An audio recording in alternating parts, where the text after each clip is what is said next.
अब गर्ग गोत्र में उत्पन्न सूर्य यानी ने उनसे पूछा, भगवान इस पुरुष में कौन सोता है, कौन जागता है, कौन यह देवता सपन को देखता है, यह सुख किसके द्वारा अनुभव होता है, यह सब किसमें समान रूप से प्रतिष्ठ रहता है, कृपा करके आप मुझे बताएं, मैं आपसे यह प्रश्न करता हूँ। अब महर्षि जी बोले, जिस प्रकार अस्त होते हुए सूर्य की किरणें उस तेज मंडल में एकत्रित हो जाती है तथा उसके उदय होने पर पुनः फैल जाती है, उसी प्रकार ये सभी इंद्रियाएं उस परम देव मन में एक ही भाव को प्राप्त हो जाती हैं। उस समय वह पुरुष न सुनता है, न देखता है, न सूंघता है, न स्वाद लेता है, न स्पर्श करता है, न बोलता है, न ग्रहण करता है, न आनंदित होता है, न मल विसर्जन करता है और न ही कोई चेष्टा करता है। तब उसको कहते हैं कि वह सो रहा है। तो ये स्वप्न की अवस्था बताई है ऋषि ने कि जब मनुष्य सो जाता है उसका शरीर, तो उसका शरीर कोई क्रिया नहीं करता, उसको पता ही नहीं रहता क्या हो रहा है, क्योंकि तो वो गहरी नींद में चला गया। और जो मनुष्य गहरी नींद में चला गया तो उसके शरीर से फिर कोई क्रिया नहीं होगी। इस शरीर रूपी नगर में प्राण अग्नि ही जागती है, लेकिन अगर हमारा शरीर सो भी जाता है, शरीर के सोने पर भी जो हमारे शरीर के अंदर प्राण हैं वो तो कार्य करते ही रहते हैं, वे प्राण की अग्नि जागती रहती हैं। यह अपानी गृहपत्य अग्नि है और ये अपानी अग्नि है जो हमारे अन्न को पचाती है। व्यान अनार्य पचन अग्नि है। गृहपत्य अग्नि के द्वारा प्रणयन के लिए आवनीय प्राण ले जाता है। उश्वास और निश्वास ये दोनों ही आहुतियाँ हैं, यानी प्राण लेना और प्राण छोड़ना। आहुति को संभाव में पहुँचाने वाला समान है। यह मन ही यजमान है, इष्टफल उदान है। यह उदान ही इस यजमान को नित्य प्रति ब्रह्मा के समीप ले जाता है। तो ये जो उदान प्राण है हमें ब्रह्मा के समीप यही लेके जाएगा। और जैसे ही हमारा मन खाली होगा तो हम ब्रह्मा के समीप चलेंगे। तो सपन की अवस्था का अर्थ बता रहे हैं ऋषि कि जब मनुष्य सो जाता है तो उसका शरीर कोई क्रिया नहीं करता। इस सपन अवस्था में यह देव अपनी महिमा का अनुभव करता है, लेकिन सपन अवस्था में भी मनुष्य के मन के अंदर विचार चलते रहते हैं। ये मन नहीं सोता, ये मन तो विचार करता ही रहता है। तुम्हारा शरीर सो जाता है लेकिन मन नहीं सोएगा, मन के अंदर विचार चलते ही रहते हैं। और जब तुम उन विचारों को देखते हो, वो साक्षी तुम्हारे अंदर जो बैठा है वो जीवात्मा उस मन के अंदर विचारों को देखता है, तो तुम उसको कहते हो कि मैं सपन देख रहा था। वो जो मैंपन का अहंकार है, वो जो मैं कह रहा ना कि मैं सपन देख रहा था, वो ही अहंकार है। और फिर वह देखे देखो को पुनः देखता है। जो हम इस संसार में कार्य करते हैं, इन बाहर की आंखों से देखते हैं, तो फिर रात को हमारा मन उसको रिपीट करता है। वो जो अनकॉन्शियस माइंड है वो उसको रिपीट करेगा और तुम उसको पुनः देखोगे। सुनी सुनी बातों को पुनः सुनता है, और जो बाहर की सुनी हुई बातें हैं फिर वे तुम्हारे मन के अंदर अनकॉन्शियस के अंदर रिपीट होगी और तुम उनको देखोगे। देश दिशाओं में अनुभव किए हुए को पुनः पुनः अनुभव करता है, दूर दूर के विचार करता है और दूर दूर जाता है, जिसका हम अनुभव करते हैं। देखे हुए को न देखे हुए को, सुने हुए को न सुने हुए को, अनुभव किए हुए को और अनुभव किए हुए को भी सत्य और असत्य सबको देखता है और सर्वरूप होकर भी सबको देखता है। तो देखता कौन है? देखता है वो जो मुख्य प्राण की बात हो रही थी ना, वो जो मुख्य प्राण है जीवात्मा, तो वो जो मुख्य प्राण है वो ही देखता है मन के माध्यम से। जब मन के अंदर अनकॉन्शियस में सोने के समय हमारे विचार चलते हैं तो उसको देखता है हमारा अहंकार। ये जो हमें मैंपन का अहंकार हो गया वो इसको देखेगा, जिसको ऋषि मुख्य प्राण कह रहे हैं, और जो चेतन शक्ति की छाया है। जब ये मुख्य प्राण छीन हो जाता है उस शक्ति के द्वारा, जब आप जान लोगे कि मैं वही परम पिता परमात्मा की शक्ति चेतन स्वरूप हूँ, जब आप ऐसा अनुभव कर लोगे तो तुरंत ही तुम्हें पता लग जाएगा कि ये अहंकार है नहीं, ये तुम्हें झूठा अहंकार हो गया इस शरीर के अंदर, जो जन्मों जन्मों से तुम्हें नाच नचा रहा है और नए नए शरीरों में प्रकट हो रहा है।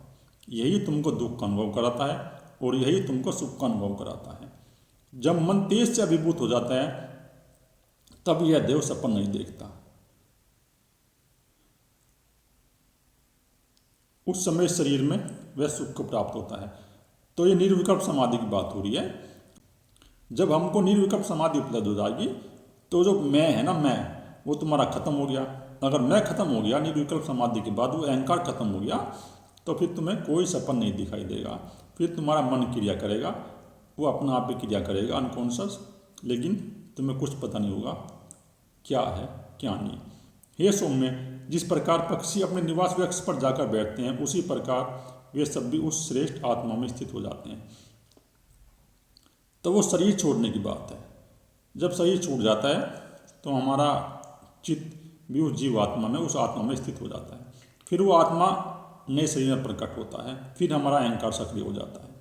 पृथ्वी, जल, अग्नि, वायु, आकाश और उनके तन मात्र, गंध, रूप, रस, स्पर्श, शब्द भी, चक्षु, श्रोत, घ्राण, रसना, त्वचा और इनसे संबंधित विषय भी, वाक, हस्त, उपस्थ, पायु, पाद और इनसे संबंधित क्रियाएं भी, मन, बुद्धि, अहंकार, चित्त, तेज और उनसे संबंधित विषय भी, प्राण और प्राण द्वारा धारणीय भी है।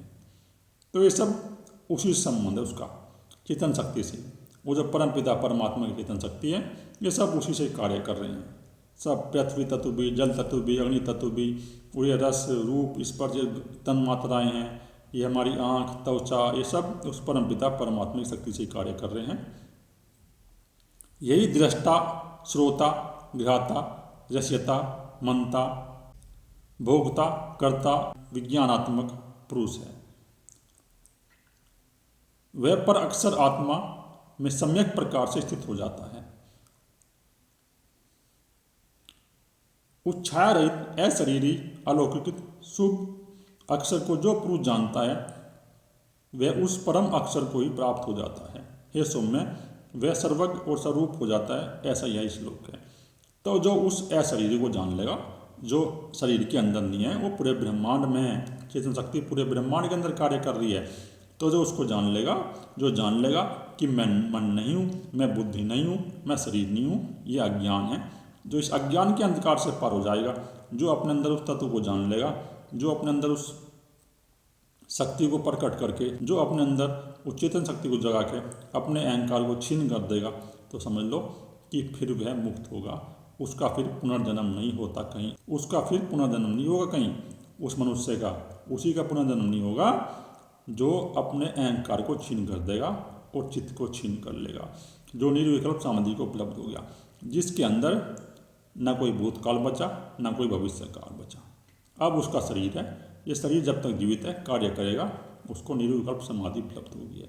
ये शरीर मन अपने आप ही कार्य करेंगे, और जैसे ही इस शरीर की मृत्यु होगी, फिर उसका जीवात्मा कहीं जन्म नहीं लेगा। जन्म इसलिए लेगा क्योंकि जो जन्म लेने वाला था, जो प्रकट होता था अहंकार, वो नष्ट हो गया, फिर वो दोबारा जन्म नहीं लेगा।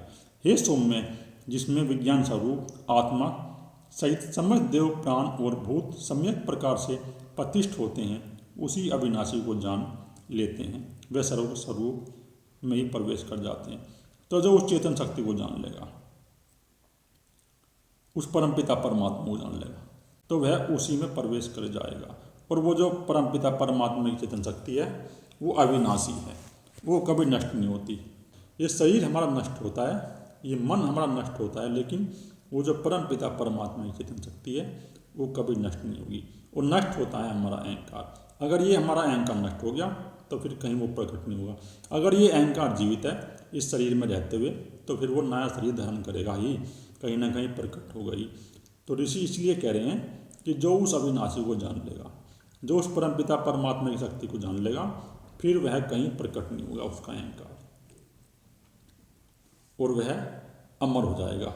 अमर वही होगा जो इस मनुष्य शरीर के रहते रहते उस परम शक्ति को, चेतन शक्ति को अनुभव कर लेगा और अपने अंदर प्रकट कर लेगा, तो फिर वह अमर हो जाएगा। उसके चित्त के अंदर ये जन्मों जन्मों के संस्कार हैं, और ये संस्कार जैसे ही क्षीण होंगे, जैसे ही नष्ट होंगे, उसकी जीवात्मा मुक्त हो जाएगी। जीवात्मा का मतलब है अहंकार, अहम भाव। ये जो हमारे अंदर व्यक्ति है अहम भाव की कि मैं हूँ, फिर ये मैं हमारा उस परम पिता परमात्मा की शक्ति में, चेतन शक्ति में विलीन हो जाएगा। और जैसे ही हमारा मैं उस चेतन शक्ति में, उस परम पिता परमात्मा की शक्ति में विलीन होगा, तो फिर हमारी कोई किसी प्रकार की मृत्यु नहीं है। हमारे अंदर वो तत्व प्रकट हो गया है और हमने उसको जान लिया है, और फिर वह मनुष्य अमर हो जाता है।